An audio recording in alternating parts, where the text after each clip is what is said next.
It's another day in pandemic paradise, and I'm feeling hopeful and grateful.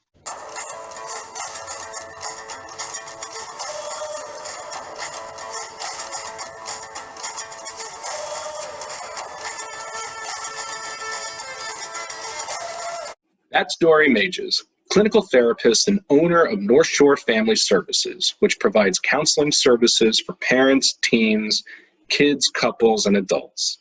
To no one's surprise, behavioral health practitioners have had their hands full since the pandemic began.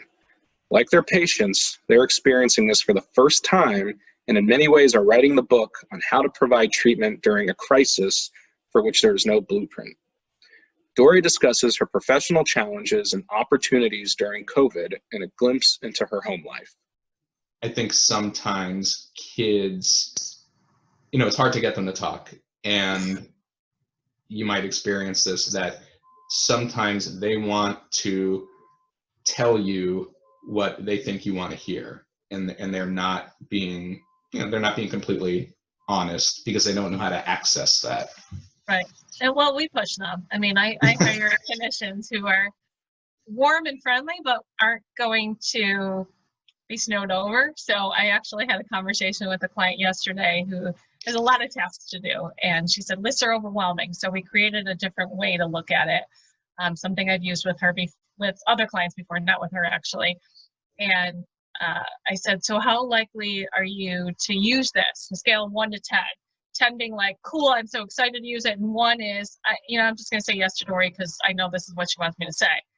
She said 7. So I said, okay, I'll take 7 and we'll tweak it for next week. We'll see how you did. We'll see how it worked for you. And if that doesn't work, we'll find something else. So I use a lot of humor in my work with them, and also the clients that see other clinicians, we use that because we know the game. This is not our first rodeo. Right. And so by and large, your clients are adapting to this well. Are there any cases, and I don't know how much you can divulge, but where you were in the middle of a breakthrough with someone right before the pandemic hit, and has that been seamless with teletherapy now? I can't think of an example per se, and if I did, I'd have to be very careful how I would express that so it wouldn't be identifiable. Of course. But I think our clients are continuing to make progress. We don't have a lot of people who are resistant at this point. The first week we got, okay, we'll see you in a few weeks. When we go back into the office, we'll see you then. And we had a huge dip at that point. And then once this became the new normal and people realized it wasn't going to be a couple weeks or maybe not even a couple months at this point, they were like, okay, let's try it. Let's give it a try. If it doesn't work, it doesn't work. So yeah, I mean, I don't think people are backing off now that our face is now in their bedroom or in their living room or wherever they are. I think they have that relationship. We've had some new clients start just teletherapy. I think that would be really hard for me personally, but our therapists have adapted.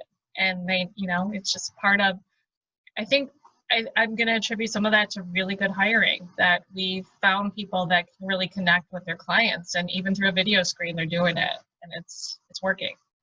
You have a child in college and then 2 kids in high school, right? Correct. Mm-hmm. This has to be tough on them. My kids are younger. My kids are 7 and 12, and we're still kind of cool to them.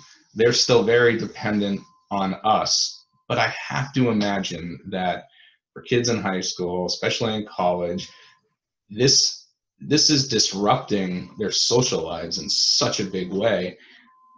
How are your kids doing? I think my kids are doing pretty well, actually. My oldest, who's at college, should be at college, but college at home right now. Right. Freshman at Indiana, my daughter, and she does use a lot of social media to communicate. So I don't think it's that big of a change for her, honestly. I think she's still having her meetings. She's on the Indiana University Dance Marathon Committee. She's on the Hillel Committee. So she's still having her meetings and getting to see her friends. She's not a partier, and I'm not trying to say because I'm sort of and I don't know if this out loud, but I want her to have fun in college.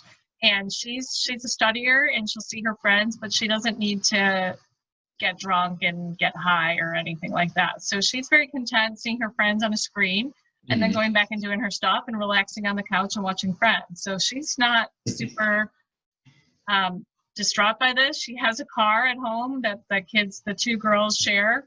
I don't think she's gotten in the car the whole time she's been home since March 13th. I'm not even sure if that's even happened. My younger daughter is getting her stuff done. She might take a drive. The kids are bonding really well. I think that's one thing. And we're having family dinners, which, when I work, my busiest times with clients are after school evenings. So I don't come home a lot of times till 7:30. And so we'll have a later dinner and then figuring out what we're going to eat or who's going to order or, how long is it going to take to cook the meal. So being home a lot, today I'm in the office for a while, but being home and finishing up a session and the dinner's already in the oven is really nice too. My son gets to get out and take breaks. He goes and plays basketball in the driveway. He's a freshman. He is seeing his friends virtually. I did see he has to go hang out with a friend about right before everything shut down. And the mom said, well, we're supposed to keep 6 feet distance. I have a picture that I can share with you if you want it.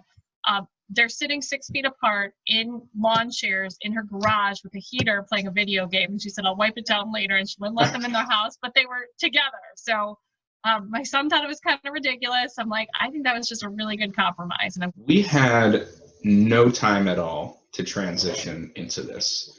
And I strongly believe that for the benefit of everyone's mental health, we need a plan to transition back into non-social distancing society.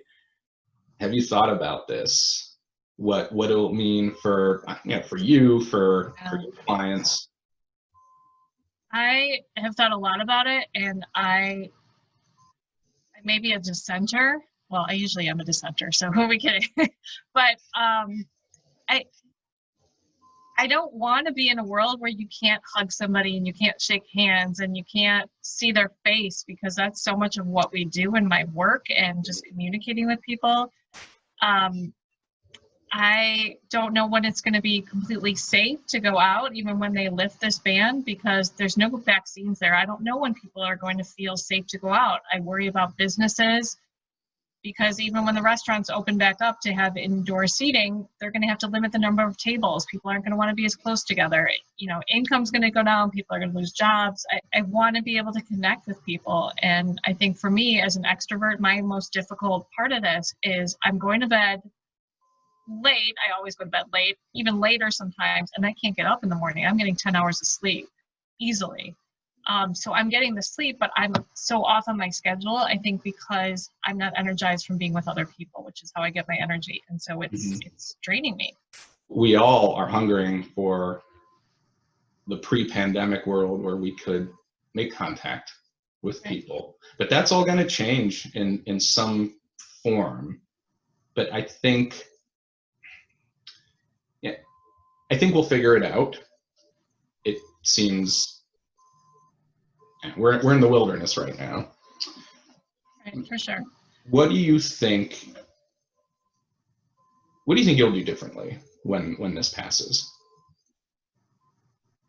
Business-wise, you think? Or do you mean personally? Either, both. Okay. We've been social distancing really since March 14th, pretty much. We've been in our house. We go to the grocery store, and that's about it. Last week, I was finally able to do grocery pickup where I didn't have to go in the store, which was nice. But, I think it's really hard on people's mental health to not be able to be out and see people and do things. Thank goodness we're not in the 70s where we can actually see people on FaceTime and Zoom and other medias. For me, I'd like to go back to as much normalcy as we can. I think there's going to be a lot of people business-wise who may want to say, I'm going to stick with virtual therapy because I don't want to risk coming into your office and somebody else being sick. I think there's a lot of fear. And before, if we had somebody who had a cold, we'd say, oh, okay, they're sick. But now we can say, all right, everybody's feeling fine, but are they really fine? There's a lot of that what if guessing going on. And I don't know how safe everybody's going to feel. I think we're going to have to just respond to the needs of everybody around us. For more information, visit northshorefamilyservices.com. In the meantime, be smart, be safe, and happy e-learning.